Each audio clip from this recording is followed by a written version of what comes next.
சரிங்களா? இதுல வந்து சிட்ரிக் அமிலம் இருக்கு. இப்போ எலுமிச்சையில் இது கலர் சேஞ்ச் ஆகுமா ஆகாதான் டெஸ்ட் பண்ணலாம். No reaction.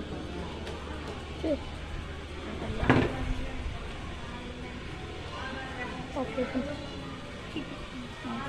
ஆகாது கலர் சேஞ்ச் ஆகாது.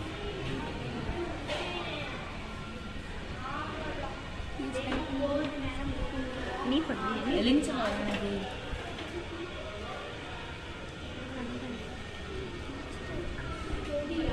என்ன டீச்சர்? அடுத்தது நம்ம பேஸ்க்கு ஒரு பொருள் எடுத்துருக்கோம். என்னது? சுண்ணாம்பு. காரங்களுக்கு வந்து உதாரணமா சுண்ணாம்பு எடுத்துருக்கோம். சுண்ணாம்பு வந்து கால்சியம் ஹைட்ராக்சைடு சொல்லுவோம்.